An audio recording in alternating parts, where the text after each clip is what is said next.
bisaa keessatti lashoo markata jechuudha. Qaabsoon dhiiga warra biyya jaalatuuni bilisummaan qaabsoo warra biyya jaalatuuni biqilti. Abbaan fedha kabiraa biqilchuu hin danda'u. Ha biyya jaalatu ka ifin goggoone gartee bu'aa dhugaadhaan if kennuu saniini biqilti jechuudha. Guddatti. Namni bilisummaa hin qabne sareedha jechuudha. Sareellee saree fayyaa hin qabne. Ta namni halaalatti dhagaan dhawu dhagaan firra ari'uusan jechuudha. Biyya isaa keessatti waan saree ta'eef alagaa ta'ee jiraata jechuudha. Dachii isaa keessatti uummata isaa lafa isaa gubbaa irratti alagaa ta'ee keessummaa akka nama biyya alaatii dhufetti akka fedhan godhan fedhanni hidhan fedhan gadhiisan fedhanni jeesan akka fedhan godhuu danda'an jechuudha. Haala kanaan ni jiraata nama bilisummaa hin qabne. Haala kanatti jiraata jechuudha. Osoo inni harkuu qabeenya duraa fuudhan maata ka godhuu hin danda'u. Qayyoo isaatiin osoo harkuu horii isaatii qabeenya isaa hunda zarafanii fudhatan jechuudha. Wanni takka godhuu hin danda'u jechuudha. Saamama kana daran amma gadi galotaa jechuudha. Namni tokko hogguu waan irraa fuudhan du'uu qaba jechuudha. Hogguu haqa isaas irraa fuudhan jechuudha. Takkaanitu dhabbiin duuti ajala malee hin taatu qaaxaroo malee hin taatu ati yoo guyyaa sana haqa keetirra loltee duutu gaarii uyi. Namni ilmi keetiis akkasitti qalbii yaada saniin guddata jechuudha. Hogguu ati qabeenyi keetirra duute ilmi keetii wanni guddatuun sani jechuudha.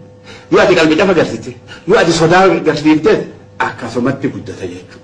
Waan kana ta'eef haqa fe'ee du'uun tuni ayaa ummataati, ayaa mataasaati, ayaa ilmaansaati, ayaa Oromoo taate. Oromoon irraa gammaddi jechuudha. Hamma shukuutiin fajjeessu fajjeetii manama. Masun maal bani aadami maal? Maal bineensamu? Namni kamii fajjeessa?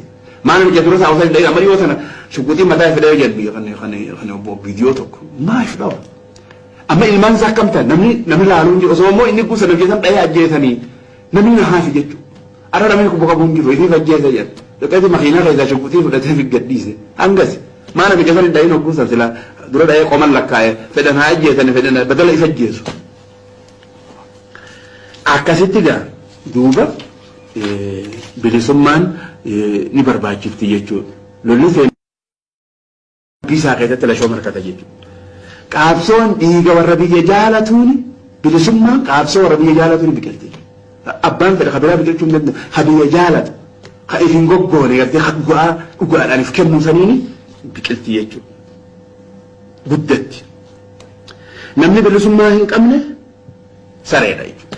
Sareellee saree fayyaa hin qabne. Ta namni halaalatti dhagaan dhawu dhagaan firra ari'uusan jechuudha. Biyya isaa keessatti waan saree ta'eef alagaa ta'ee jiraata jechuudha. Dachii isaa keessatti uummata isaa lafa isaa gubbaa irratti alagaa ta'ee keessummaa akka nama biyya alaatii dhufetti akka fedhan godhan fedhanni hidhan fedhan gadhiisan fedhanni jeesan akka fedhan godhuu danda'an jechuudha. Haala kanaan ni jiraata nama bilisummaa hin qabne. Haala kanatti jiraata jechuudha. Osoo inni harkuu qabeenya duraa fuudhan maata ka godhuu hin danda'u.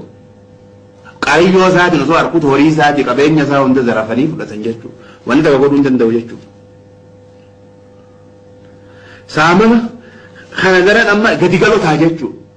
Namni tokko hogguu waan irraa fuudhan du'uu qaba jechuudha. Hogguu haqa isaas irraa fuudhan jechuudha. Takkaanitu dhabbiin duuti ajala malee hin taatu qaaxaroo malee hin taatu ati yoo guyyaa sana haqa keetirra loltee duutu gaarii uyi. Namni ilmi keetiis akkasitti qalbii yaada saniin guddata jechuudha. Hogguu ati qabeenyi keetirra duute ilmi keetii wanni guddatuun sani jechuudha. Yoo ati qalbii cafa agarsiifte yoo ati sodaa agarsiifte akkasumatti guddata jechuudha. Waan kana ta'eef haqa fe'ee du'uun tuni ayaa ummataati, ayaa mataasaati, ayaa ilmaansaati, ayaa Oromoo taate. Oromoon irraa gammaddi jechuudha. Hamma shukuutiin fajjeessu fajjeetii manama. Masun maal bani aadami maal? Maal bineensamu? Namni kamii fajjeessa? Maal nama jadura isaa osoo hin dhayin amma dhiyoo sana shukuutiin mataa fedhee jedhu kan obbo Bidiyoo tokko maaf dhawa? Amma ilmaan isaa akkam ta'an namni laaluun jiru osoo immoo inni guusa nafjeessan dhayee ajjeesanii namni na haafi jechuudha. Arra namni kubba qabuun jiru itti fajjeessa jedhu. Dhaqeeti makiinaa keessaa shukuutii fudhatee fi gadhiise. Hangasi maal nama jadura hin dhayin hogguusan sila dura dhayee qoman lakkaa'e fedhan haa ajjeesanii fedhan badala isa ajjeesu.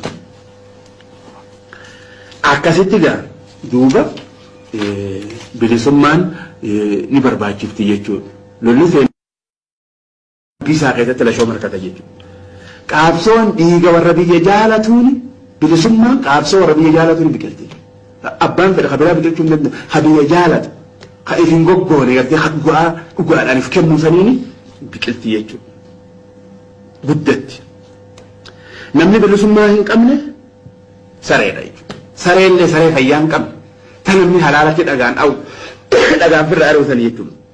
Biyya isaa keessatti waan saree ta'eef alagaa ta'ee jiraata jechuudha. Dachii isaa keessatti uummata isaa lafa isaa gubbaa irratti alagaa ta'ee keessummaa akka nama biyya alaatii dhufetti akka fedhan godhan fedhanni hidhan fedhan gadhiisan fedhanni jeesan akka fedhan godhuu danda'an jechuudha.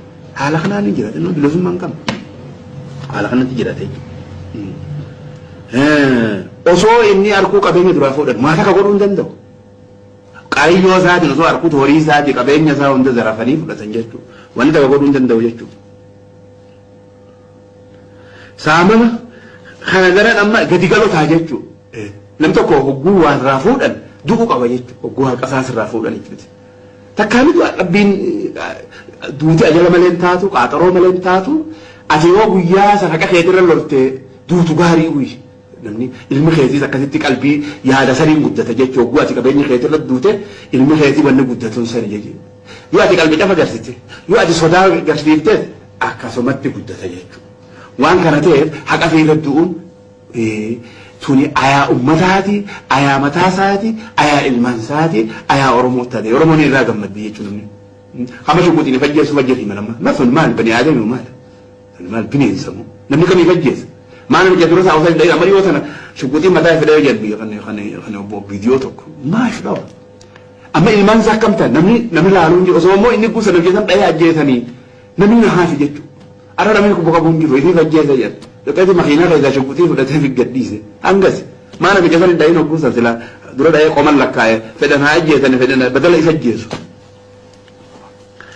Akkasitti gaa duuba bilisummaan ni barbaachifti jechuudha. Lolli